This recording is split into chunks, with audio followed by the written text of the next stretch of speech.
In today's video, I hike high into the mountains on a week-long backpacking trip to capture my favorite black and white photo of the year.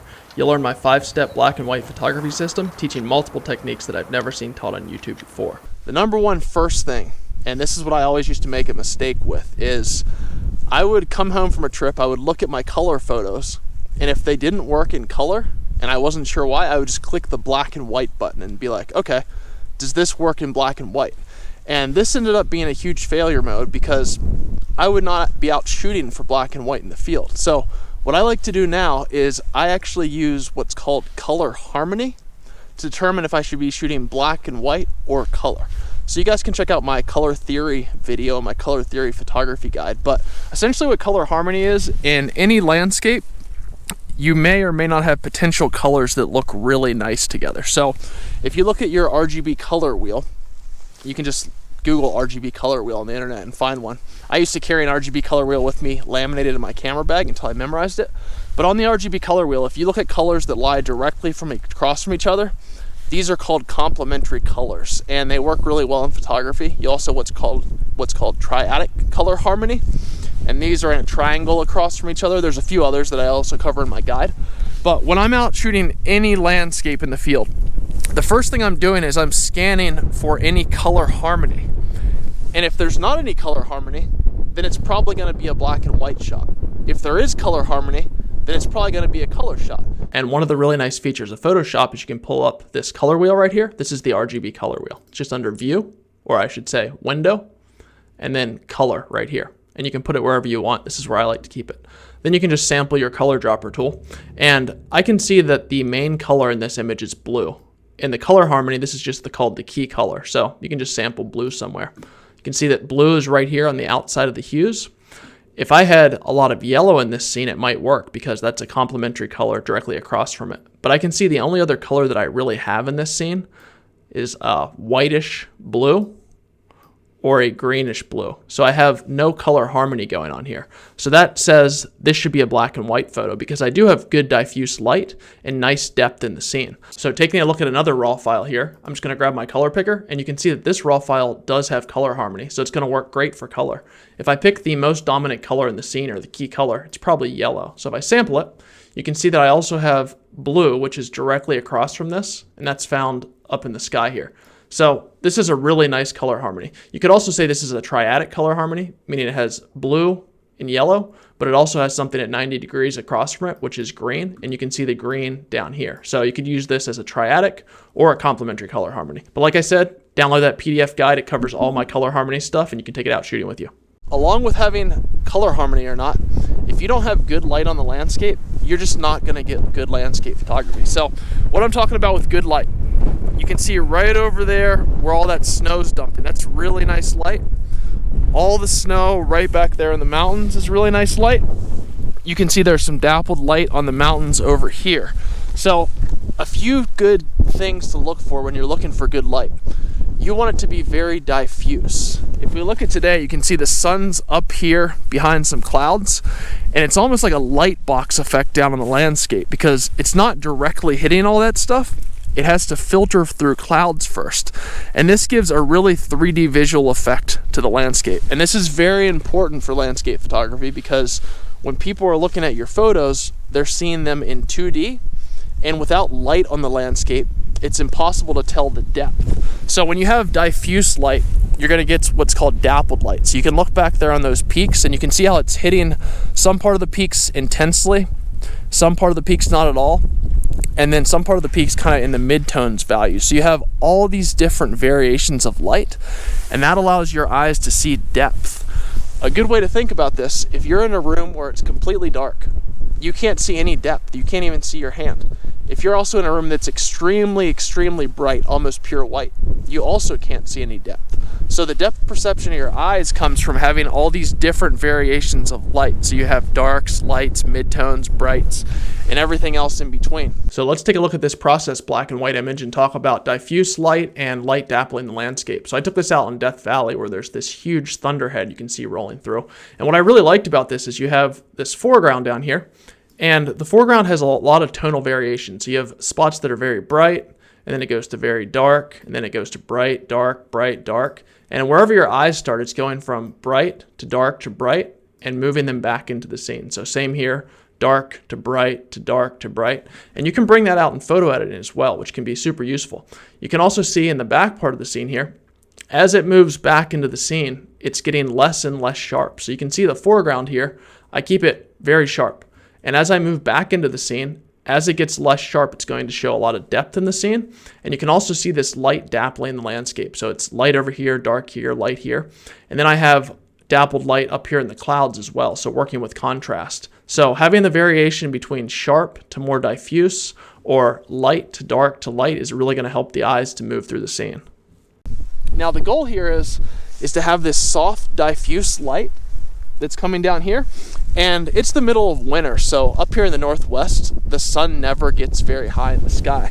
You can see it's pretty low on the horizon, but the lower it gets on the horizon, the more it's going to come horizontally across the landscape, and you'll get all this shadow effect. So if you look down in these valleys, you can see where light's hitting, and then it goes shadow, light, and it gives you a really nice depth to the overall landscape. So the first step here for black and white photography, number one, you should know if you're shooting for black and white or not in the field. So look for color harmony. Like I said, check out my color harmony video, my color harmony photography guide. You can download the PDFs of this. And I also have a PDF for black and white photography. You guys can download that as well, and then you can follow these steps while you're out in the field. So number one step, color harmony. If you don't have it, it's probably going to be black and white. Number two, good light. If you don't have it, you don't have any shot at all. Now, when I was first starting in photography, I would shoot bad light, good light, whatever else. It doesn't matter because you're just learning your camera settings. But after you're good at camera settings, I wouldn't even stop to shoot on any trip if there's not good light, because I know I'm never going to process the shots. So on to step two for my black and white photography system. I'm always going to be looking for the composition where I can create layers with depth. So if we look out over this scene right here, no matter what composition I pick, I want to have layers in that composition. So if you look at what I've picked here on the back of the camera screen, it's kind of bright out so it's hard to see, but what I'm basically doing here is I'm shooting at 100 and about 90 millimeters focal length. And for this scene, I want to capture all these peaks back here. You can see there's really nice depth, but I know that I won't be able to capture them all in one shot. So there's two things I could do. I could shoot a pano, but on a large megapixel camera like this, I can just shoot out a little bit wider and then I can crop in. But how I'm going to create depth with this is through layering. So layering, I have dark at the bottom, and then it's going to go to dappled light, meaning darks, midtones, and highlights where all the peaks are hitting and the light's hitting. And then up in the clouds, you also have a lot of different dappled light. And I'll really be able to bring out the detail in these clouds and in the mountains when I get back to the photo editing part. So I can bring out a lot of that contrast. So by creating depth with layers in every single black and white shot, you're going to keep the eyes moving all over the composition. So let's take a quick look at this partially edited file that I just captured out in the field. I still have about 10 to 20% of the editing left to do on this, mostly just balancing the light here and here. I feel like this is still a little bit too bright. But one thing to keep in mind here, as far as dappled light, diffuse light, and depth, things that are getting hit with light are always going to be looking sharper to your eyes. You can see where the light is hitting here on the trees, and here up in the peaks. Make sure that that's sharp enough, and that's going to really help your eyes think it's a natural looking landscape. If you don't have light balancing across the landscape as you would see out in the field, something will tell your eyes that it doesn't look right. And that's one of the hardest things to get down for photo editing. But you'll notice on this landscape, I have all these different variations of tonal values. I have dark down here in the foreground, and then it shoots right up to light. And you can see this transition allows you to see depth because you can tell that these trees are much closer to you than this mid-ground that's behind it. And then your eyes are going to pick up on this bright area and just follow it up into the peaks. Or they might follow this line over here and then follow it up into the peaks. So anything that's light are going to grab your eyes and draw them into the scene. Things that are dark are going to push your eyes away towards something that's light. So you'll even notice where I have this darker area up here in the top of the scene, it kind of drags your eyes down into this part of the scene. Same with this darker area up here. It can drag your eyes back down into the scene. And then I have all different variations of sharpness. So you can see where light is hitting in clouds, it's usually going to be a little bit more diffuse and not as sharp. But if light's hitting the actual landscape, like rocks or physical items, it's going to be a lot sharper. So those are things that are very important to keep in mind when you're doing your editing, because if you don't edit them right, the overall image won't look right to whoever's viewing it. They'll get bored and move on to the next part. If I can tell you one really good tip for composition, it's to keep the eyes constantly interested. So no matter where they're looking at the scene, there should be something new and interesting. And in my composition photography guide, this is also another PDF you guys can download. I'll leave links down below for all this stuff. My composition guide, I have this thing called the interestingness grid. This is a super simple rule of thumb. You divide your image up into horizontal thirds, so one line top third, one line bottom third, and then you have vertical thirds. You want to feel each of these boxes, so there's 9 total boxes, and you can just visualize them. It doesn't have to be perfect. You don't need to put those on your screen, but fill each of those boxes with something new and interesting. Now, it doesn't have to be mind-blowingly interesting. It just has to be different than the boxes next to it. And by doing this, you'll always have the eyes darting around the scene, and that'll keep them interested in the shot and keep them looking at the shot. So conveying depth through layers is really going to help you do this. Step 3 in the black and white photography system: use contrast to move the eyes around through the photo. So this kind of layers hand in hand with the previous step, and you can do this in the field, but you should also be visualizing in the field what you're going to do with photo editing. So when I look at any composition or scene, if you look at this scene, things that are dark or desaturated are not going to grab your eyes or your attention as much. Things that are light or more saturated are going to grab your eyes. So whenever you're setting up a composition for any of your shots, keep that in mind. So what I like to do is I like to have portions of my image that are boring. I like to keep them dark, and I can darken them with photo editing, but it's also going to be nice to have dark light in the field.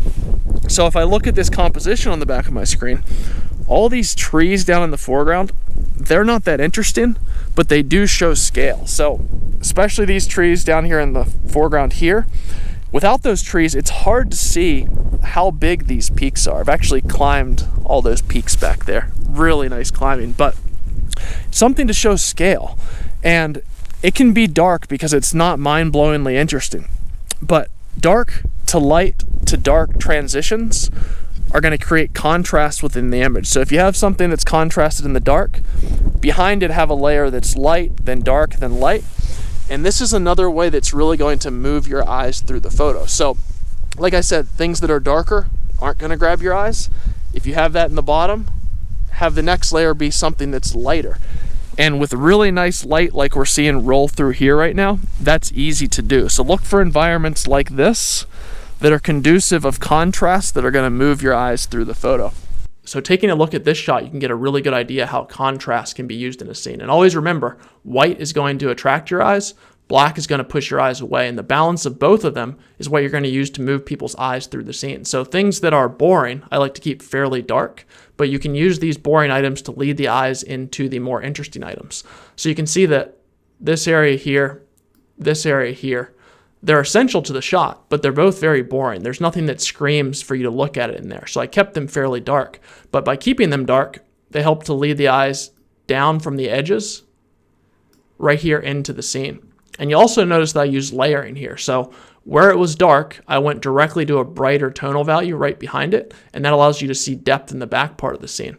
In the front part of the scene, I use this white area to grab the eyes at the edge and shoot them down, following this stream into the middle of the midground. Same over here. I have these white rocks dappled with snow. Move the eyes right here. And you can notice over on this part, it's not that interesting. Same with over here. So even though these areas were lighter, meaning they were dappled with snow, so they were light or white, I kept them darker using dodging or burning. And that's going to force the eyes out of that area into the rest of the scene. But it also gives you a lot of information of what's going on in this scene. And then with darks in the top, I used them to force the eyes down out of the top of the scene into the peak, and I kept the things around the peak fairly light so your eyes would grab there. And that's why when I'm going out on photography trips, on backpacking trips, I'm going to spend a lot of time out here, but I like to aim for times where there's really dynamic weather, meaning there's going to be clouds, but the clouds are moving through the area quickly, and within a few days it might completely clear up. So I want to hit these transitions of storms to nice weather, and during that transition phase you're going to get fantastic shooting conditions just like this. Step number 4, and we covered this in the previous steps, they kind of all layer and mesh together as requirements, but step number 4 is always shoot soft and diffuse light for black and white photography. If I was out here and there was no diffuse light, meaning the sun was not behind clouds and there weren't clouds rolling through this scene, I wouldn't be able to see any depth. I wouldn't be able to see any contrast. I'm sure you guys have all been out shooting on a day that's completely clear. Everything's just hit with this harsh light and it just looks really ugly. There's no tonal variations in the image, there's no color variations, but this diffuse light really mixes everything up. And you'll often get areas where the sun's shining down through portions like that. Maybe you have some precipitation. I can't even say that word. Some precipitation in the background, and it's dumping in the background, and that catches the light, and that makes even more diffuse light. So soft and diffuse light, something to always keep in mind. You'll see wherever I look in this landscape right now, really nice soft and diffuse light. If we look back on this ridgeline here, see how the light's not really dappling those peaks? There's really not that much depth to the scene. But if we shift over here, the light's really dappling all those peaks and we get a whole lot more depth. So notice for this shot how soft the light is. So I had the sun rising out of the scene over here, and there was all these cloud and fog rolling through. And I waited here for a while and shot this, and eventually the cloud layers rolled up on top of this peak. This was on a long backpacking trip in Utah. But what I liked about this is before these cloud layers rolled in and hit this peak, everything was getting hit with harsh light. So I couldn't see any depth in the scene. But as soon as these cloud layers moved and the sun was getting diffuse through the cloud layers, then they started to hit this scene in all different variations. So you can see where it's hitting these trees down here. I use them to show scale. They're nice and sharp because it's getting hit with pretty strong light. But then up here in these areas, you can see the light's just leaking or fading through. So it's never going to be as sharp and it's never going to be as contrasted. And then you have other areas such as this, where the light's hitting with a higher intensity. It's a lot sharper and it's going to give depth to the overall scene. So whenever you get this really soft and diffuse light in the scene, it's just going to make the entire composition pop out a whole lot more, and it's really conducive of black and white photography. So I'm going to take some shots here before we cover step 5, and then we'll look through them all. I'll check out some different compositions and I'll go through all the editing techniques that we can kind of put these together. And as I talk through that, you guys will see this process more in depth, and then how you can actually apply it to the editing part of the photo editing process as well. Something that's really hard when you're a beginner is you don't know much about photo editing, so it's kind of hard to visualize what you're going to do to the shot when you get home. But once you get good at photo editing, you can actually shoot knowing how you're going to edit the photo. So when I actually look at scenes, I don't look at it as what I see right now. I look at it as not only what I see right now, but what I can add to it in the photo editing process. So it actually makes you shoot entirely different. So having those photo editing techniques is absolutely essential, because without them, you can't visualize in the field what you're actually going to do back home. So let's cover some camera technique here, and then we'll jump into step 5, which is on the computer. So I'm going to shoot this shot, and I know that I'm actually going to crop it down on the edges because it's so wide that I have all this unnecessary space in the bottom and the top. I don't really need to take a pano here, it's too complex. I'm just going to take one shot and crop it down. And one thing to keep in mind for black and white photography, you should always be shooting in RAW no matter what. You don't need to use a black and white mode on your camera. You're actually just going to process it in black and white back on the computer, as I'll cover some steps for here later on in this video. So I'm just going to use my standard camera technique here. All your shooting techniques should always be the same. I have a circular polarizer on here. I leave a circular polarizer on 100% of the time that the sun's above the horizon. As soon as the sun sets or before it rises, I don't have the circular polarizer on. It's always going to give you better results if the sun's above the horizon. It's easy to use. Watch the back of your live view screen and just turn it until the color and light looks the best. There's no right or wrong. Just turn it counterclockwise so it doesn't spin off. So I'm just watching the back of my screen until the color and light looks the best. And if you need to, you might want to focus before that. So I always have my camera on a preset setting. So every time I turn it on, it goes to f11, base ISO, and it balances the histogram exposed to the right. So pretty close to my ideal settings, but then I'm actually going to dial them in. So first thing first here, if you don't understand my camera technique, I use a very simplified process for camera technique, but it always follows the same steps. You can check out some of my other videos on focusing and camera technique for that. I'll leave them down below. I'm just going to focus right back on these mountain peaks because I know I'm going to crop off the bottom of this image in post, so I don't want to focus too far down because it'll start to drop off back near infinity. So back button focus, I'll just zoom in here, grab a focal point, and there is some wind blowing through, so I'm going to need to keep that in mind here. I always start at base ISO, I always start at f11, and then I go up to f16 if I have a really large depth of field, but I don't in this case. And the reason that I shoot at f11 and not f16 here is because f11 is actually a bit sharper, f16 has a larger depth of field. You guys can learn about that. I have a bunch of guides on depth of field and all that other good stuff. If you Google Dave Morrow depth of field photography, I have a full PDF on it, a bunch of videos and everything else that goes along with that. And I always layer all this stuff into the same systems so you can build up a systems framework for landscape photography. So f11, I like that. And then I'm going to push my histogram up. I'm on aperture priority mode, and I'm just going to expose this all the way to the right. So just watching the histogram, hitting it to the very right edge. It's going to capture the most data about this image. Now the last thing I'm looking at is shutter speed. Now what you're going to realize is for most landscape shots, shutter speed doesn't actually matter. That's why aperture priority is so nice, because it picks a shutter speed for you. But for some shots it does matter. Long exposures for water, or if you have a windy day like this, if you don't have a really fast shutter speed, you might get a blurry image because the camera's shaking around a little bit and you can't even see it. So here's a good rule of thumb. If you want to have the right shutter speed and it's windy, make sure it's faster than 1 over your focal length. So say my focal length's 90, 1 over my focal length would be 1/90th of a second. That should give me a sharp image. If you had really harsh wind, you could even double that. So 1/80th, 1 over 180th of a second. So to increase my shutter speed in aperture priority, all I need to do is increase my ISO. And I'm gonna go to 1 over 160. So it's only going up to 160 ISO. I can push this camera up to 800 ISO and I barely notice the difference. Up to 400 and I actually don't notice the difference. Still always best to shoot at base, but if you need to, it's much better to have a sharper image. So now I got everything dialed in. I always like to put a 2-second timer on, just a little delay to dampen out any shake here, and then we'll fire off this first image. And when it's windy and when there's dappled light, it's always good to take a bunch of different images. So get a composition you like dialed in, and as the clouds move through and as the light changes, take a bunch of different shots. And what's nice about this is it not only gives you a failure mode for any images that might be shaking, so they're out of focus, it's also going to give you a bunch of different images of the clouds rolling through.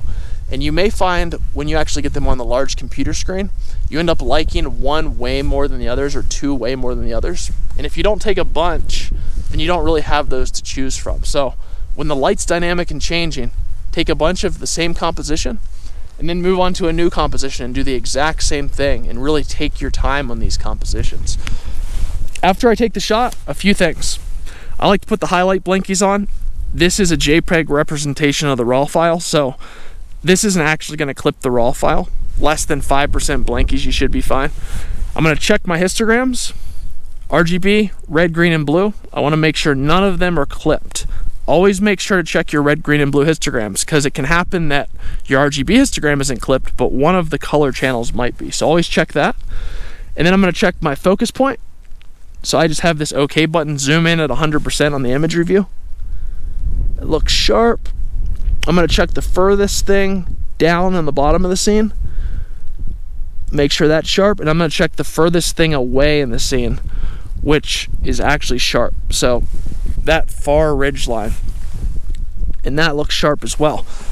Now by checking the closest thing and the furthest thing, as well as the focal point, if each of those is sharp, you don't really need to worry about checking the rest of the stuff in the image, because the depth of field is going to cover all that stuff. Unless you had something like a tree that might be blowing around from wind, then you might want to check that, or any shutter speed specific stuff. So now let's cover the editing that I did for this photo. And I actually have a full black and white photography course inside my landscape photography school membership, and there's a 10-day free trial that's linked down below this video. You just sign up for my email list, you can get 10 days access to all of my courses. So check that out. No strings attached.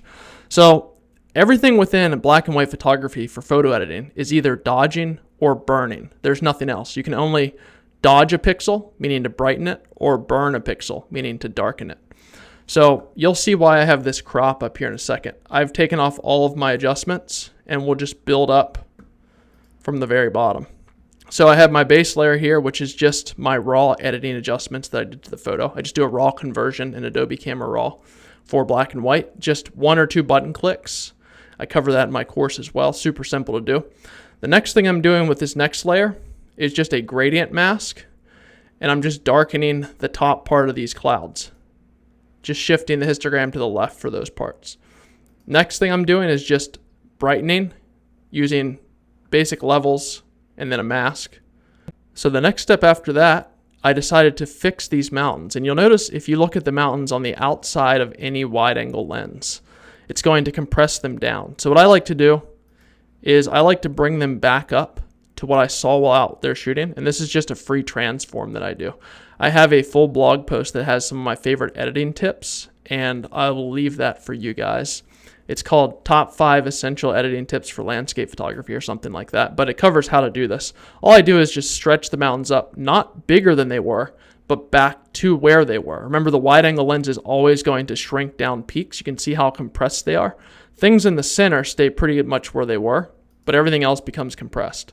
Next, I'm doing some basic light painting. I do this with a white brush right onto the image. This is just dodging, lightening specific parts of the image. I'm lightening that even more. Next, I'm using luminosity mask to control specific tonal values. And then I'm doing it once again to other tonal values. These were the darks. These were the highlights that I was controlling. So that covers all that beginning part. The next thing I have is this following group. And I'm just doing more dodging and burning, bringing up light tonal values so you can see them in the image, bringing out details. Next thing I have is an Orton effect, which is just Gaussian blur. What it's going to do is it's going to make specific parts of the image look a lot softer than others. And remember, we were talking about things that get hit with light, such as these trees or the peaks. They're going to be sharper than things that aren't hit with light. So you can see this Gaussian blur I apply to just the highlights using a luminosity mask. Next thing I'm going to do is use an unsharp mask just to apply sharpening to the overall image. This is just texture and sharpening. Next, I'm just doing some basic dodging and burning hand painted. More dodging and burning hand painted. More dodging and burning hand painted. And there's a lot of dodging and burning that goes on. It's all about just moving the eyes around the photo using all the techniques that we covered earlier in this video. Slight more texture, applying back here to the peaks and the trees. Anywhere you want the eyes to look, applying texture can be great. Then I have this next group, just more dodging, meaning lightening. I'm applying that dark to light to dark transition. This one is, I don't know, see what that's doing. It might just be a little bit more texture. Yep. Slowly adding these onto each other. And then this one was to correct the bottom of the image. And you'll see as I add these up, I noticed that while I was editing this, remember the edges of this scene can be compressed down, and I thought the trees were also made too small by the wide angle lens, so I wanted to return them to where they were. So that'll look weird for a second until I correct that here in the following. More dodging and burning, just covering shadows and highlights and separating the tonal values to give more contrast. And then that's the final dodge and burn. I'll crop this off here in a moment during the later editing. So now I'm adding more contrast to the entire scene, and I slowly build these up, maintaining the histogram where I want it to be. Slight Gaussian blur. You can see areas that are getting hit with light. I use this Gaussian blur / Orton glow on highlight areas. And then some light coming down into this scene out of where the sun was. So light flooding into the scene. And I'm just adding to the natural light that's there. I'm never adding extra light, just emphasizing the light that's already in the scene. Bringing up the highlights more, and then darkening the darks more. More texture, and then I bring that back down. So this was just using that same free transform to bring the trees back to the same size that they were. And then final darkening and contrast adjustments.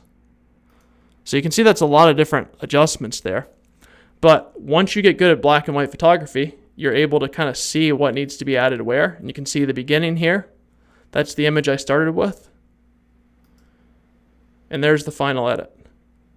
So as we discussed through all these different rules and all these different systems that I use, step by step, you can go through system 1 through 5.